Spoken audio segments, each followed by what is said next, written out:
Hello, my name's Ella. I'm 28 years old and I just put my mother-in-law from hell in her place. But before I tell you what went down, let me give you some backstory. My husband Curtis and I met when we were in our senior year of college. We happened to be in the same elective and we got to talking. Before long, we were dating. Curtis is truly the best man I could have ever asked for. He's loving, caring, kind, and very supportive of everything I want to do. He's always had my back no matter what. After Curtis and I graduated, we decided to focus on our careers for a little bit. We moved in together and life was going pretty well. Curtis secured a pretty good desk job and I worked as a manager at our local coffee shop. We didn't have a lot of disposable income, but we made enough. After about 2 years of focusing on our careers, we decided to get married. That was truly one of the happiest days of my life, and my life only got better from there. But I was not entirely happy with my job. I struggled really hard to get a job in my field, but I mostly only managed to get responses from companies and businesses that seemed shady. Until one day, I managed to get a call back from a pretty well-reputed organization. The only drawback was that I would only be paid after my first month with them. I would get paid a base salary, of course, but that amount was practically nothing. And even when I would get paid properly, it would depend on how much work I did, clients I secured. The plus was that I got to work from home. Now, I knew that this wasn't exactly the best job opportunity. But I also knew that having this firm in my resume would boost it and allow me to get better jobs later. After a lot of lengthy discussions with Curtis, we decided that it would be best for me to take up that job. The issue was the pay cut. I would no longer be contributing to the household expenses the way I did. Not to mention the lease on our apartment would be ending and we wouldn't be able to afford the rent and survive without me contributing. So we decided to ask Curtis's mother, Ruby, if we could stay with her.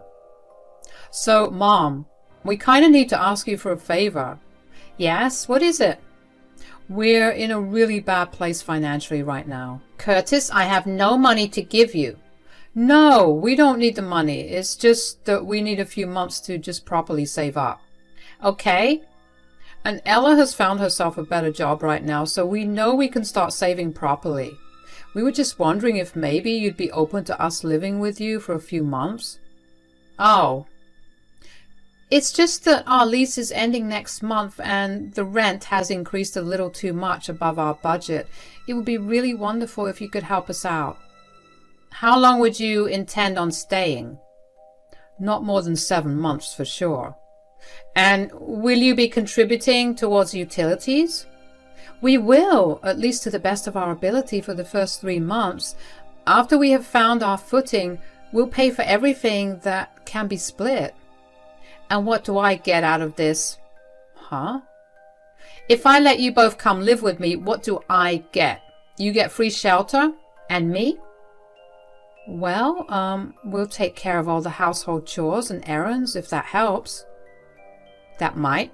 I've recently joined our neighborhood's women empowerment group. It's really nice and I do want to spend as much time as I can there without having to worry about coming back home with a lot of things to do.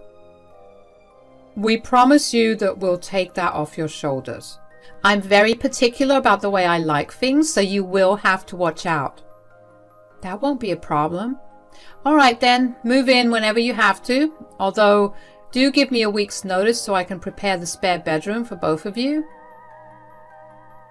I will admit that I was severely thrown off by how Ruby asked us what she would get in return for letting us stay there. I mean, if my son ever asked me if he could move back in with me because he was struggling financially, the answer would have been a resounding yes, no questions asked. Curtis was also thrown off by it. But we decided that it was best not to dwell on it. I especially didn't want to think about it too much because I had a lot of mixed feelings about Ruby. Ruby made it very clear from the start of Curtis and I's relationship that she was very indifferent towards me. Sometimes she wouldn't even acknowledge me.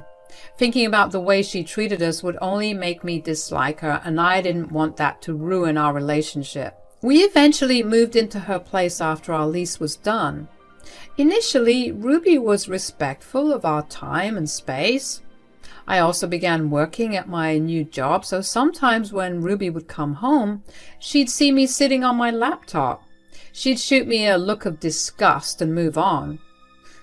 I let it go once again because I did not want to start something when there was no reason to. Curtis and I made sure to do all the housework we could around the house. At first, Ruby didn't say anything about it, but then she slowly began to get aggressive about it. She'd come home in a happy mood, take one look around, and immediately get upset. She'd slam doors and throw her things around to show that she was upset. Once again, we never confronted her, and she decided one day she'd had enough. "This place is dusty. What have you been doing?" I've been working." "Lies! How dare you waste your time doing nothing?" "Ruby, I literally have my work open on my laptop in front of you. What are you going on about?"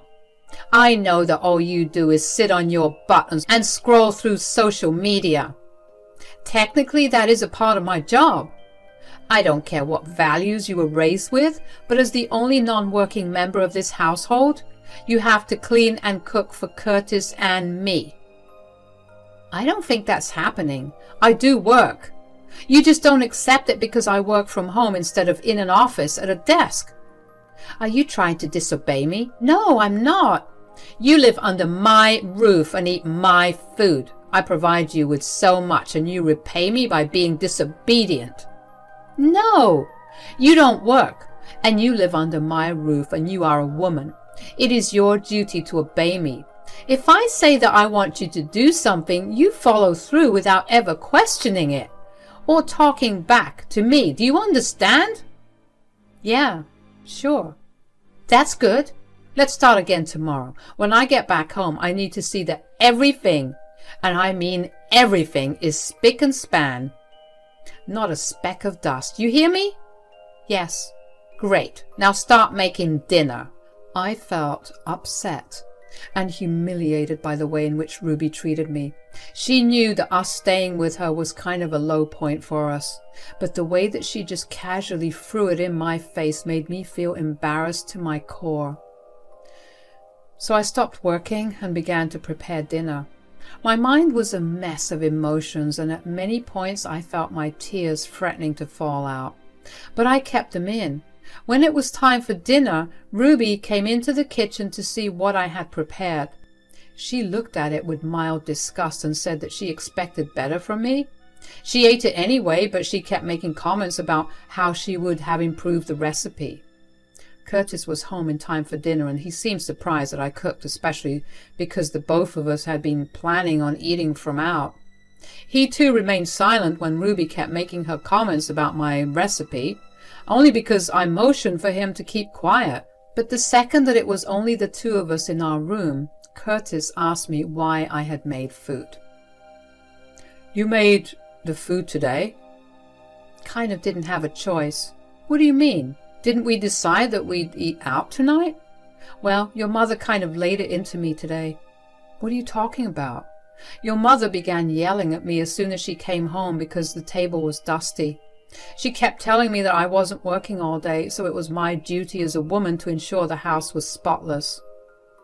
"But you are working." "Yeah, I tried to tell her, but she wouldn't listen to me." "Why did you listen to her, though? You're usually good at standing up for yourself." "Well, she kept reminding me about how I was living under her roof. I already feel crappy that we're in a difficult place, and she just kept repeating it. I guess I felt guilty enough to just listen to what she was saying." "What the hell?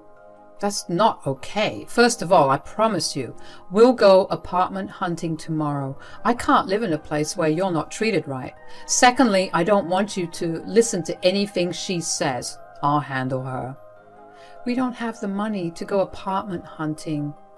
"I can borrow some from a friend for a deposit. I'll do anything to make sure that you're comfortable in your own place." "Oh, babe, no. Let's just wait it out. We just need to bear with your mom for another 3 to 4 months, and we'll have more than enough money to live on our own. But you'll be exhausted every single day. Not if I do something. What are you thinking about? Isn't your mother part of some women empowerment group? Yes. Why does that matter? What if I recorded her treating me like crap purely because I'm a jobless woman? I could play that in front of her club. And well, that would be fun. You know what? I like this. Let's do it. I cannot even begin to tell you how relieved I was to know that Curtis was on my side about the whole thing. I knew that he would have my back, but usually when it comes to their mothers, men get defensive. I was just glad that Curtis took the time to see who was actually wrong. The next day we ordered the hidden camera, and when they arrived a week later, we set it up in different rooms of the house that were the common areas for all three of us. I continued to listen to Ruby and do everything she asked of me, but no matter what I did or how I did it, Ruby would always have an issue with it, to the point where she would hurl insults at me for being a bad woman. I was genuinely shocked that she held such beliefs when she was one of the leading speakers for her women empowerment group, something she never failed to mention almost every other day. Ruby would tell us all about her great speeches and how the group was changing her mindset, but immediately after she would treat me like I was some slave to her. She was lost in her contradictory behavior, and I wasn't going to be the one that pointed it out to her. She made me cry many, many times, and I had to be the one that held Curtis back from saying anything to her. The only thing that kept me going was that I was going to expose her for the fraud that she was one day. Curtis and I stayed with her for another 3 months. Those months were positively the most hellish ones I've ever lived. Not only did I not get to properly work, but I also had to clean the house at least twice a day, so she would get snippy with me. Eventually, Curtis and I had saved up enough to deposit a new apartment. We found one that we liked and decided to move in within the next week. On the last night that we were spending with Ruby, she did not hesitate to once again go berserk about the food and its quality. "This meal is disgusting." "Mom, that's unnecessary. It's delicious." "Ella, I'm sorry, Ruby, but I've made this before and you've never had a problem with it." "Yeah, well, I don't know what you did today, but it's atrocious." "I'm sorry. I was really tired today. I had a lot of work and I had to clean the house too." "Don't give me pathetic excuses. How do you even call yourself a woman?" "Excuse me?" "You are a disgrace. Every woman should know how to handle multiple things at once." "You've never had a problem when I've messed something up when I was tired. What's the big deal here?" "No, sweetie, it's perfectly fine for you to not be able to do something. You being tired is understandable considering how hard you work. As for Ella, all she does is waste her time on her phone and laptop." "Are you saying that because Curtis is a man? His tiredness is greater than mine?" "Obviously. You're at home all day. How could you possibly be tired?" "Aside from the fact that even though I'm home doesn't mean that I'm not working, do you honestly think that taking care of the house and the people living in it is not labor? It's still tiring." "Nonsense. Going out and working a real job is way more tiring than simply vacuuming the floors and making a meal. Didn't your women's empowerment group just discuss how household labor is still labor? How it's unpaid labor that's way more taxing than working a desk job?" "Oh, you know that I don't believe all that mumbo jumbo. I only go there because I have nothing else to do." Wow. Just wow. I have nothing to say to you. I have been slaving away all day for the past 3 months, and you have never once shown any kind of appreciation for it. Maybe you should try to understand the things your group discusses. What my group and I do is none of your business. As for your work around the house, you will get my appreciation the day you do everything right. There's not been a single day where I haven't seen something wrong with what you've done. That's only because you keep searching for faults. At this point, I feel like I'm your slave. You are. It's your duty to obey me. I only want what's best for my son, and if it means treating you like a slave, then so be it. best for me? What do you even mean by that? I feel bad that you married this pathetic excuse of a woman. You deserve someone who will wait on you hand and foot. I feel ashamed when I see you do the things she's supposed to do. That's called pulling your weight. Our gender doesn't decide what we do.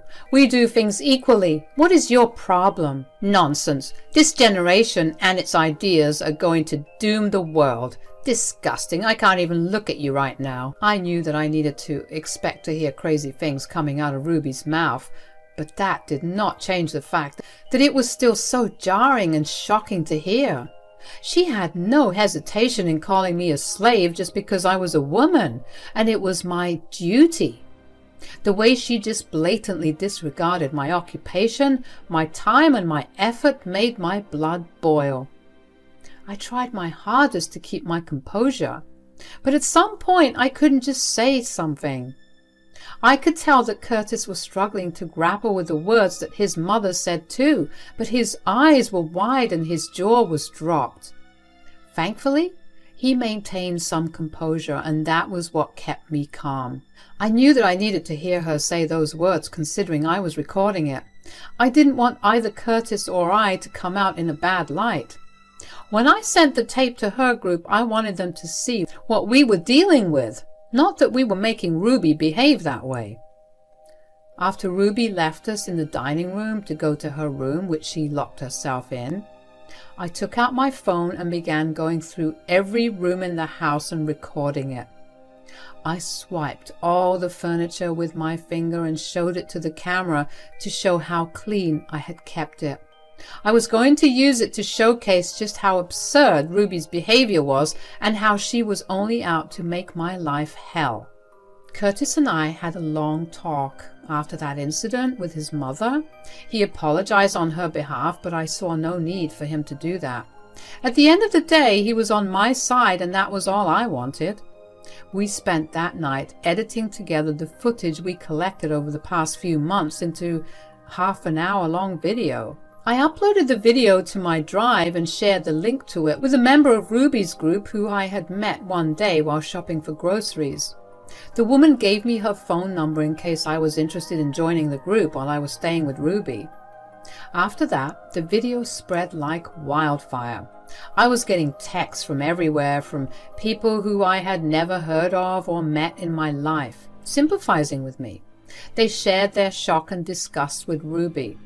The next day, Ruby still had no idea of what had happened. She kept herself locked up in her room while Curtis and I busied ourselves with moving out.